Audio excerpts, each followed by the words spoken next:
8ஆம் வசனத்திலிருந்து 12ஆம் வசனம் வரைக்கும் வாசிங்க. போஜனமானது நம்மை தேவனுக்கு உகந்தவர்களாக மாட்டாது. நம்மை தேவனுக்கு உகந்தவர்களாக மாற்றாது. எண்ணத்தினாலெனில் புசிப்பதினால் நமக்கு ஒரு மேன்மையும் இல்லை. புசிப்பதினால் நமக்கு ஒரு மேன்மையும் இல்லை. புசியாதிருப்பதினால் நமக்கு ஒரு குறைவும் இல்லை. புசியாதிருப்பதினால் நமக்கு ஒரு குறைவும் இல்லை. ஆகிலும் இதை குறித்து உங்களுக்கு உண்டாயிருக்கிற அதிகாரம்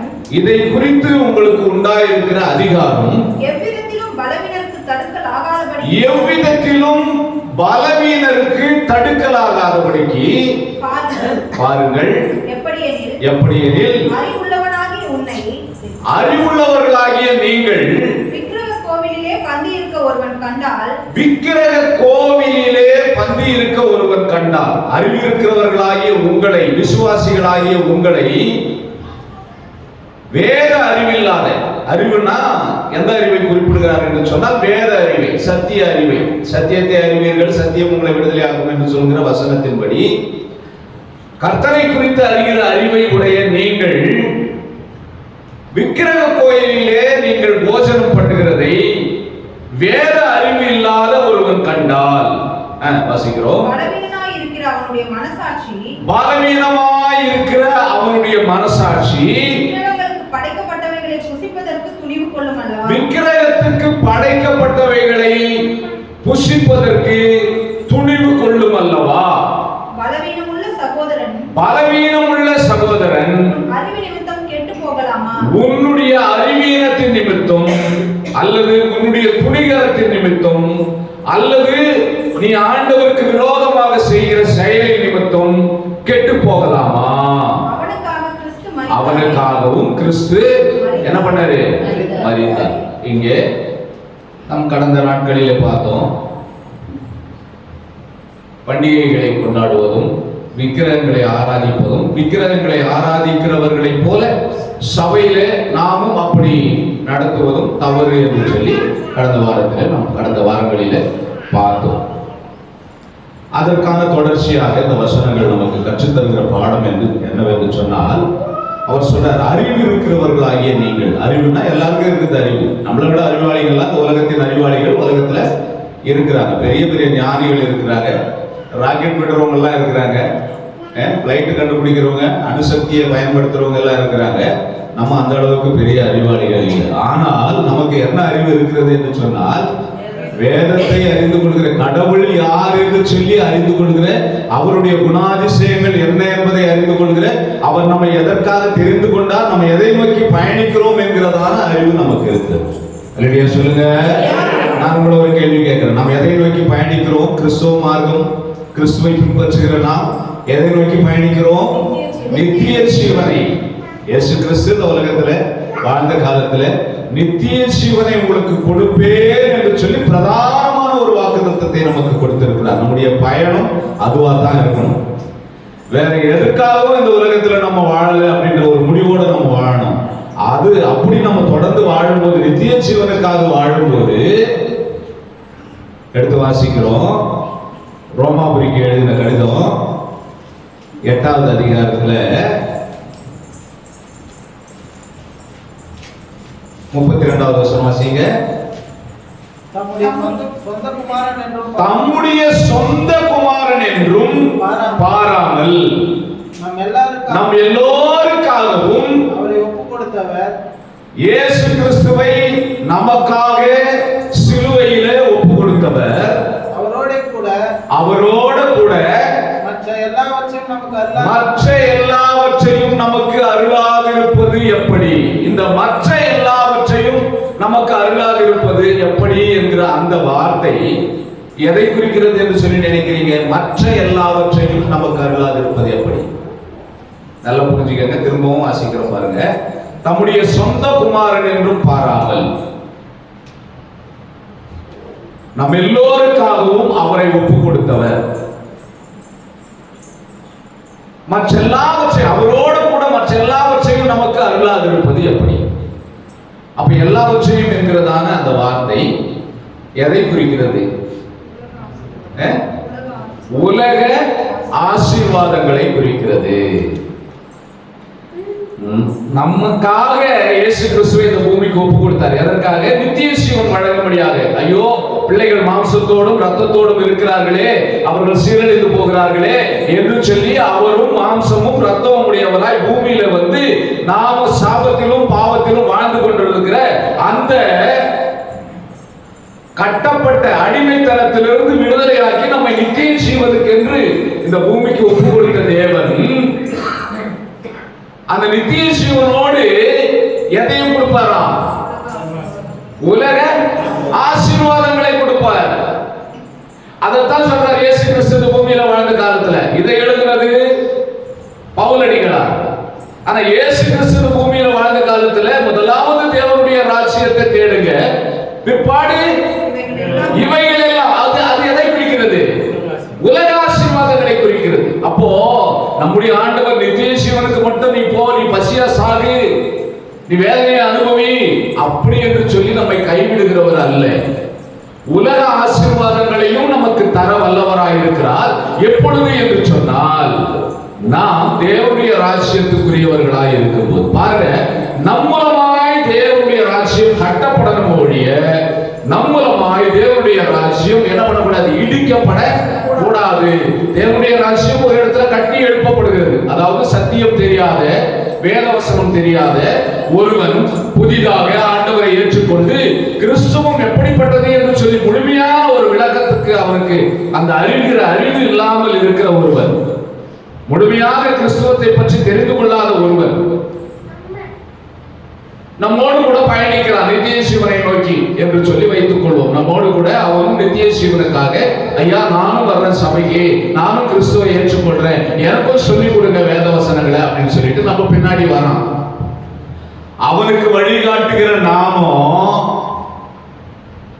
என்ன பண்ணிட்டு இருக்கிறோம்? விக்கிரக கோயிலில பந்தி இருக்கிறோம். அந்த வசனம் அதான் சொல்லுது. கொரிந்தியர்ல நம்ம வாசிச்ச 8ஆம் அதிகாரத்துல 8வது வசனத்திலிருந்து 12ஆம் வசனம் வரைக்கும் நம்ம வாசிச்ச விஷயம் என்னடா அப்படின்னு சொல்லி சொன்னா, நாம அந்த வழி தெரியாத, அந்த சத்தியத்தை அறியாத, அந்த அறிவில்லாதவனுக்கு முன்மாதிரியா இருக்க வேண்டிய நாம, அறிவுள்ளவர்களாகிய நாம் விக்கிரக கோயிலிலே பந்தி இருக்கிறதை அவன் கண்டால், அந்த வசனம் என்ன சொல்லு பாருங்க, வாசிங்க. அவன் கண்டால் பலவீனனாய் இருக்கிற அவருடைய மனசாட்சி படைக்கப்பட்டவைகளை புசிப்பதற்கு துணிவு கொள்ளும் அல்லவா? தவறு செய்வதற்கு அவன் துணிகரம் கொள்வான் அல்லவா? இது விக்கிரகத்தை சமைப்பதை அல்லது உண்பதை மட்டும் எடுத்துக்கலாம் அப்படின்னு சொல்லி எடுத்துக்க கூடாது. நம்முடைய வேத புத்தகம் பல விளக்கங்களை உடையது. இல்லையா சொல்லுங்க? சுய தோற்றம் உள்ள பொருளை உடையதாய் இராது என்று நீங்கள் முந்தி அறியது. எந்த வசனமும் சுய தோற்றம் உள்ள பொருளை உடையதாய் இராது என்று முந்தி அறிய வேண்டியது என்கிற வசனம் இருக்கிறது. இந்த வேதத்தில் இருக்கிற ரகசியங்கள் இனிவரும் உலகத்திற்கும் அது சத்தியத்தை போதிக்கக்கூடியதா இருக்கிறது. இது 2000 ஆண்டுகளுக்கு முன்பதாக எழுதப்பட்ட வேத வசனங்களாய் இருந்தாலும் 2000க்கு அப்புறம் நமக்கு பிரயோஜனமாய் இருக்கிறது போல இனிவரும் ஜனங்களுக்கும் பின் சந்ததிக்கும் இது பிரயோஜனமாய் இருக்க வேண்டிய ஒரு சத்தியமாய் இருக்கிறது. அதனால விக்கிரகத்துக்கு படைக்கப்பட்டதை புசிக்கிறதை மட்டும் நம்ம எடுத்துக்க கொள்ள வேண்டாம். நம்ம ஏதோ ஒரு சாட்சியாய் ஜீவிக்க வேண்டிய, கர்த்தருக்கு ஸ்தானாதிபதிகளாய் இருக்க வேண்டிய, கர்த்தருடைய பிள்ளைகளை வழிநடத்த வேண்டிய, முன்மாதிரியாய் வாழ வேண்டிய நாம முன்மாதிரியா வாழாம நம்மள ஃபாலோ பண்றவங்களுக்கு நாம என்ன பண்றோம்? தவறான ஒரு வழிகாட்டுதலை நம்ம உருவாக்குறோம். அவளை தவறான ஒரு பாதைக்கு நம்ம இழுத்து செல்றோம். அவளை சத்தியத்தை விட்டு விலகுவதற்கு, அவர்கள் இடறி விழுவதற்கு நாம வழியே நம்ம சொல்லிக் கொடுக்கிறோம். வளர்ச்சி என்பது போஜனத்தினால் அல்ல. வேதம் சொல்லுகிறது பாருங்க, பண்டிகை கொண்டாடுவதனால் அல்ல, பொங்கல் கொண்டாடுவதனால் அல்ல, இறைச்சியை தின்பதனால் அல்ல. அந்த வேதம் சொல்லுகிறது போஜனமானது, வசிக்கிறோம், போஜனமானது நம்மை தேவனுக்கு உகந்தவர்களாக மாற்றாது. நீங்க பிரியாணி செஞ்சு அந்த பிரியாணியில நீங்க சந்தோஷப்படுறதுனால, கெடா வெட்டி பொங்கல் வச்சு சாப்பிடுறதுனால, அல்லேலூயா சொல்லுங்க, நீங்க போஜனத்தினால ஆண்டவரை என்ன பண்ண முடியாது? திருப்தியாக்க முடியாது. அதனால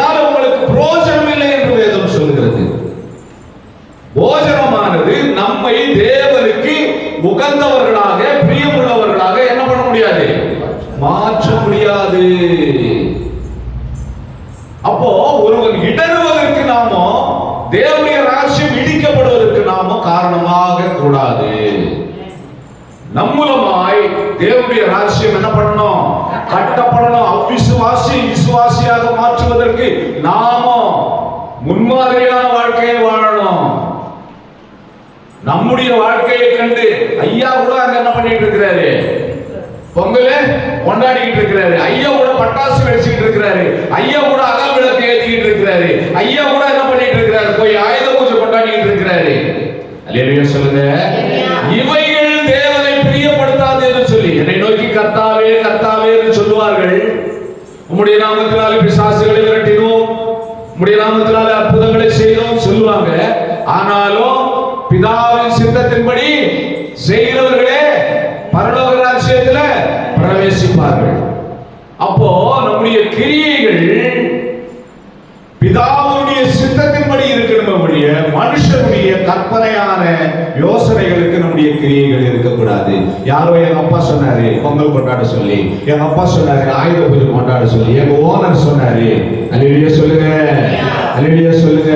அப்ப மனுஷனுடைய கற்பனைகளினாலே நாம் ஆண்டவரை பிரியப்படுத்த முடியாது. வேத வசனம் என்ன சொல்லுகிறது? வேத வாக்கியங்கள் தேவனுடைய ஆவியினாலே அருளப்பட்டிருக்கிறது. அந்த வேத வசனங்கள் கண்டிப்பதற்கும் ஒரு விசுவாசியை விழுந்து போன விசுவாசியை உயிர்ப்பிப்பதற்கும் நம்மை நல்ல வழியிலே நடத்துவதற்கும் அது பிரயோஜனமாக இருக்கிறது. இல்லையா சொல்லுங்க. பரிசுத்த ஆவியானவர் பாவத்தை குறித்தும் நீதியை குறித்தும் நியாய தீர்ப்பை குறித்தும் உலகத்தை என்ன பண்ணுவாராம்? என்ன பண்ணுவாராம் உலகத்தை? எந்த இடத்துல நீ ஏதாவது ஒரு தவறு செய்யும் போது உனக்கு அந்த உணர்வு, தவறு என்கிற உணர்வு வரலையோ உங்ககிட்ட கடவுள் இல்லை.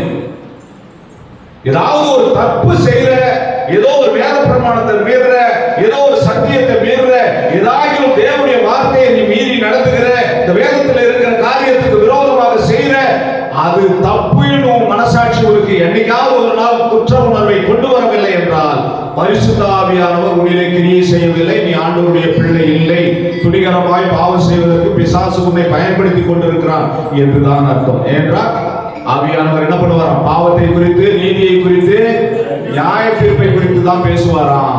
ஆசீர்வாதத்தை குறித்தோ, திரளான ஜனங்களை சேர்த்துக் கொள்வது குறித்தோ, கேடுள்ள வாழ்க்கையை வாழ்வதை குறித்தோ பரிசுத்த ஆவியானவர் ஒருபோது ஒருவருக்கு என்ன பண்ணுவாரு? சொல்லிக் கொடுக்க மாட்டாரு.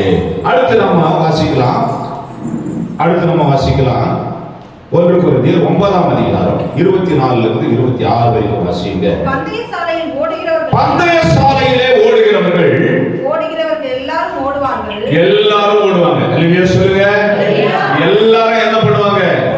எல்லாரும் ஏசப்பா புள்ள தான் சொல்லுவாங்க.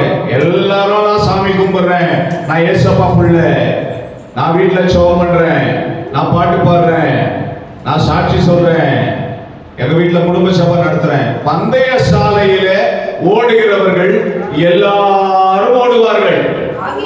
ஆயினும் பந்தயத்தை பெறப்போகிறவன் ஒருவன் தான். அல்லேலூயா சொல்லுங்க. பந்தயத்தை பெறப்போகிறவன் ஒருவன் தான். அந்த வசனம் கீழே இருக்கிற வசனங்கள் சொல்லுகிறது. ஆனாலும் நீங்கள் பெற்றுக்கொள்ளத்தக்கதாக ஓடுங்கள். அல்லேலூயா சொல்லுங்க. கவனிங்க. என்ன எல்லாரும் ஓடுகிறதை போல ஓடுகிறதல்ல, நித்திய ஜீவனை அடையும்படி. நான் முதலிலே சொன்ன நம்முடைய பயணம் எதை நோக்கி போய் கொண்டிருக்கிறது? நித்திய ஜீவனை நோக்கி போய் கொண்டிருக்கிறது. எப்படியாயும் நாம் பரலோக ராஜ்யத்தை பார்க்கணும். பரலோக ராஜ்யத்துல நாம இயேசுவோடு கூட இருக்கணும். ஏன்னா இயேசு கிறிஸ்துவினுடைய பிரதான பிரசங்கமே மனம் திரும்புங்கள், பரலோக ராஜ்யம் உங்களுக்காக இருக்கிறது. இல்லையா சொல்லுங்க. ஆமா, அது பூமியில வைக்கிறாரோ பரலோகத்தில் வைக்கிறாரோ நான் நம்புறேன். அவர் பரலோக ராஜ்யத்தை நமக்காக ஆயத்தம் பண்ணி கொண்டிருக்கிறார். யோவான் 14ஆம் அதிகாரத்தில் அதை தெளிவாக எழுதியிருக்கிறார். உங்களுக்காக ஒரு ஸ்தலத்தை என்ன பண்றேன்?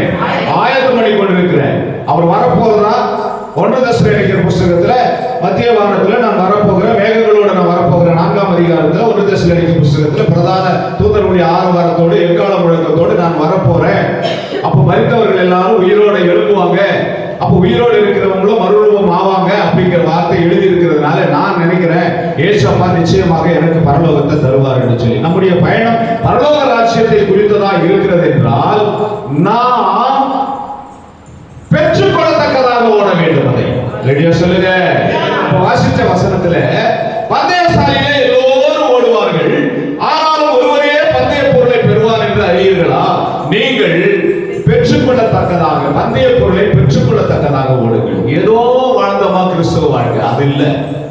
வெளியே சொல்லுங்க.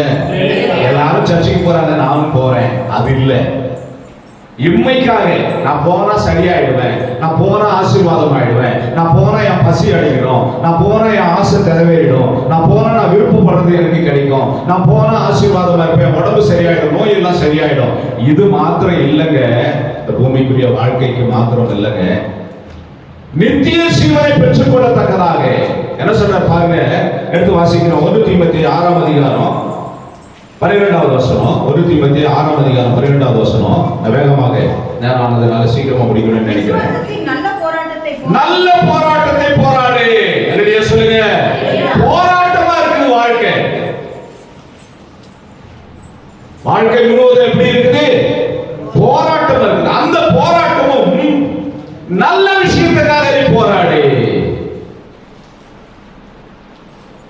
தவறான விஷயங்களுக்கு நிறைய பேர் போராடிக்கிட்டு இருக்கிறாங்க. இன்னைக்கு உலகத்தை ஆதாயப்படுத்திக் கொள்ள, அடுத்தவருடைய சொத்துக்களை ஆதாயப்படுத்திக் கொள்ள, அடுத்தவருடைய மனைவியை ஆதாயப்படுத்திக் கொள்ள, அடுத்தவருடைய வேலையை, அடுத்தவருக்கு உதவ வச்சு அந்த வேலையை கைப்பற்றிக் கொள்ள, அடுத்தவருடைய குடும்பத்தை கெடுக்க ஜனங்களை தவறான வழிகளுக்காக போராடி கொண்டிருக்கிறாங்க. தீய எண்ணங்களுக்காக போராடி கொண்டிருக்கிறாங்க.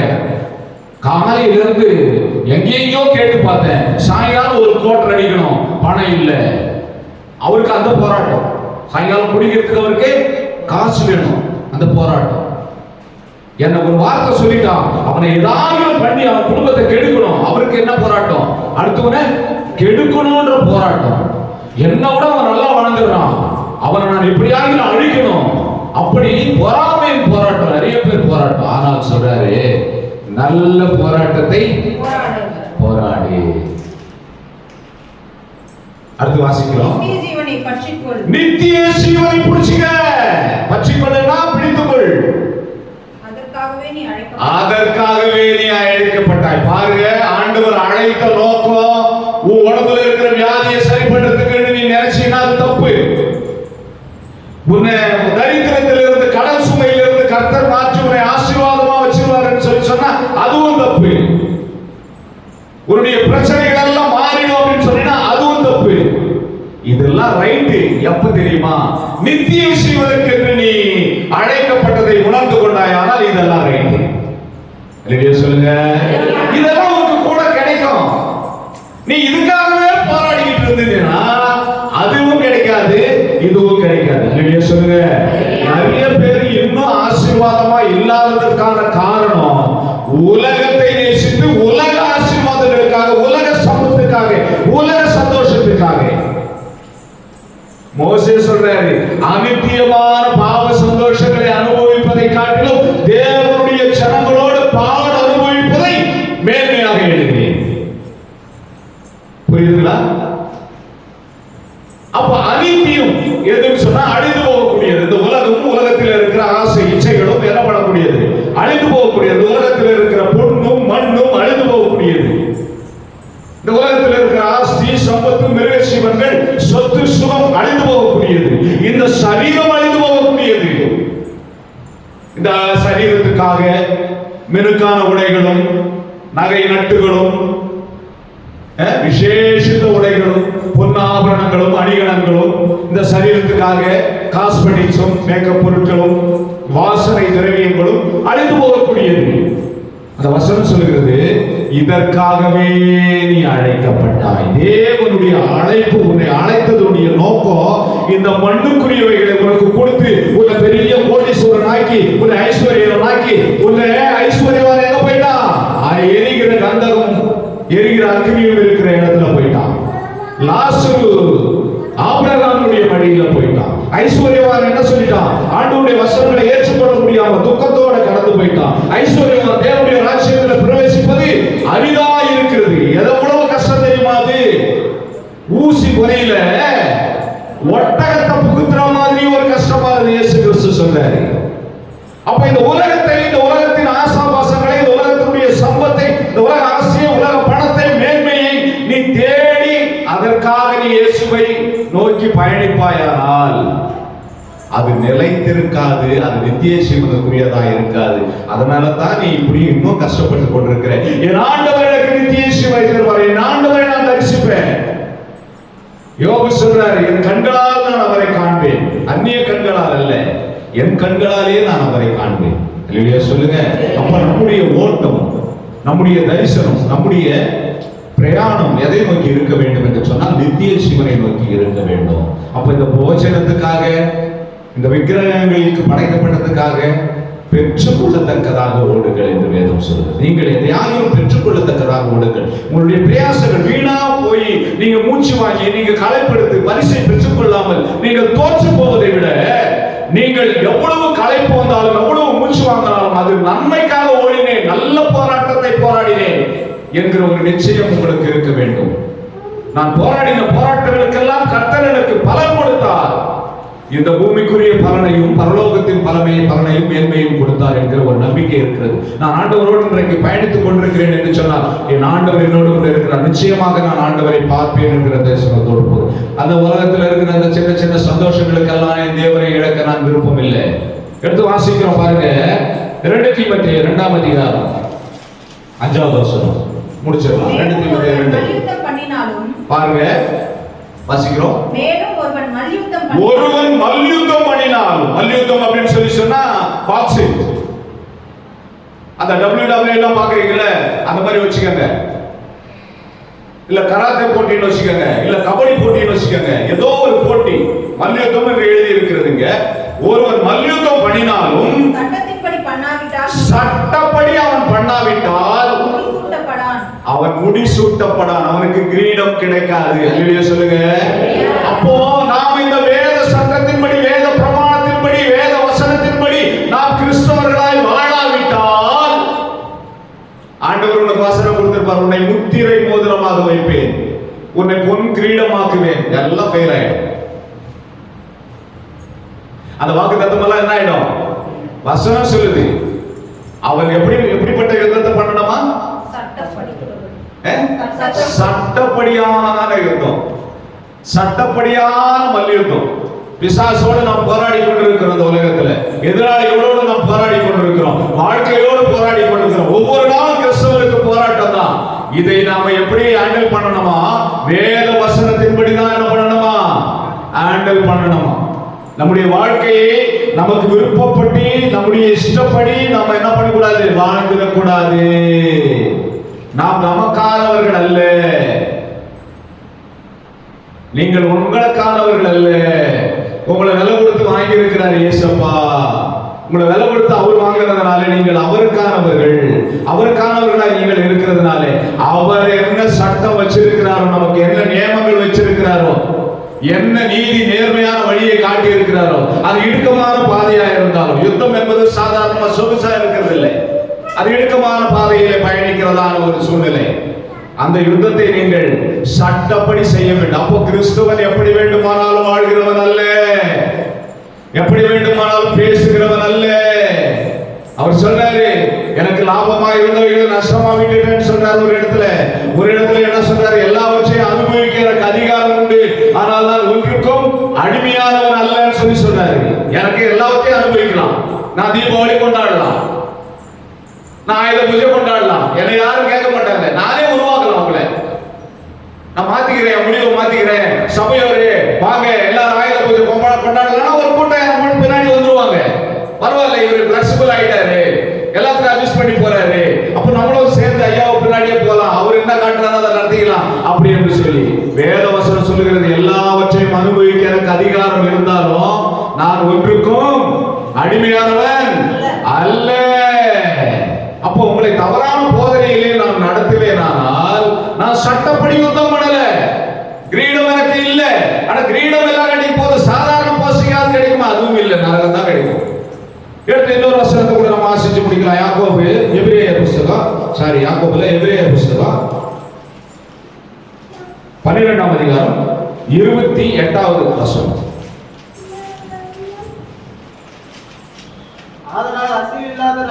ஆதலால் என்ன ராஜ்யம்? அது என்ன ராஜ்யம்? 5 வருஷத்துக்கு ஒரு வாட்டி நம்ம இந்திய தேசத்தினுடைய சட்டப்படி ராஜ்யங்கள் மாற்றி அமைக்கப்படும். சொல்லுங்க. ஆமா, இந்த முதலமைச்சரை மாத்திட்டு அடுத்த முதலமைச்சர் வருவாரு, இந்த பிரதமரை மாத்திட்டு இன்னொரு பிரதமர் வருவாரு, இந்த எம்எல்ஏ போயிட்டு இன்னொரு எம்எல்ஏ வருவாரு. இந்த உலகத்தின் ராஜ்யங்கள் மாற்றி அமைக்கக்கூடிய ராஜ்யங்கள் அல்லாது இது அசைந்து போகக்கூடிய ராஜ்யங்கள், மாறி மாறி வரக்கூடிய ராஜ்யங்கள். ஏதாவது ஒரு குற்றப்பத்திரிகையை தாக்கல் செய்து அவர் இருக்கிற பதவியிலிருந்து அவர் என்ன பண்ணிடலாம், கீழே இறக்கிடலாம். அவர் மேல ஏதாவது ஒரு கேஸை போட்டு என்ன பண்ணலாம், பதவியில் இருக்கும் போதே அவர் கொண்டு போய் ஸ்டேஷன்ல ஜெயில போடலாம், சட்டம் உண்டு. ஆனால் இந்த உலகத்தின் ராஜ்யம் அல்ல நம்முடைய ஆண்டவருடைய ராஜ்யம், நாம பயணிக்கிற, நாம தேடிக்கொண்டிருக்கிற, நாம எதிர்பார்த்து கொண்டிருக்கிற ராஜ்யம் என்ன ராஜ்யமா? அசைவில்லாத ராஜ்யம், என்னைக்குமே நித்தியமான ராஜ்யம். அசைவில்லாத ராஜ்யத்தை எதிர்நோக்கி இருக்கிற பெறுகிறவர்களாகிய நாம் பயத்தோடும் பக்தியோடும் தேவனுக்கு பிரியமாய் ஆராதனை செய்யும்படி கிருபை, ஆண்டவர் கொடுத்த கிருபை. இந்த உலகத்துல ஆண்டவர் நம்ம மேல கொஞ்சம் கிருபை வச்சிருக்கிறார். அந்த கிருபை இல்லைன்னா நாம இங்க என்ன பண்ண மாட்டோம், உட்கார்ந்து இருக்க மாட்டோம். ஜனங்களாய் நாம விபச்சாரத்துக்கும், வேசித்தனத்துக்கும், விக்கிரக ஆராதனைக்கும், உலக சாஸ்திர சம்பிரதாயங்களுக்கும், பழக்க வழக்கங்களுக்கு அடிமையாகி நாமும் இழந்து போக வேண்டியவைகளை இழந்து தேவனுடைய ராஜ்யத்துக்கு புறம்பானவர்களாக நாம் நரகத்திலே அக்கினிக்கும் கந்தகத்துக்கும் எழுதப்பட்டிருப்போம். ஆனால் அசைவில்லாத ராஜ்யத்துக்கு பங்குள்ளவர்களாக தேவன் நம்மை அழைத்திருக்கிறதுனால நாம் எப்படிப்பட்டவர்களாக இருக்கணுமா? அதுல எழுதி இருக்குது பாருங்க, பயத்தோடு நடுக்கத்தோடு கர்த்தருக்கு என்ன பண்ணணுமா? ஆராதனை செய்யணும். எப்படினாலும் ஆராதிக்கலாம்ங்கிறது இல்லை, எப்படியானாலும் தொழுது கொள்ளலாம்ங்கிறது இல்லை. பிதாவை தொழுது கொள்கிறவர்கள் ஆவியோடும் உண்மையோடும் தொழுது கொள்ள வேண்டும். உண்மை உள்ளவர் பரிபூர்ண ஆசீர்வாதங்களை பெறுவான். கர்த்தராலே நீங்கள் ஆசீர்வதிக்கப்பட்டவர்கள். அசைவில்லாத ராஜ்யத்துக்காக கர்த்தர் உங்களை முன்குறித்திருக்கிறார். நீங்கள் உங்களுடைய சித்தத்தின்படி அல்ல, பிதாவுடைய சித்தத்தின்படி அழைக்கப்பட்டவர்கள். சொல்லுங்க, கர்த்தருடைய ஆசீர்வதிப்பாராக. கண்களை மூடி செபிக்கலாம்.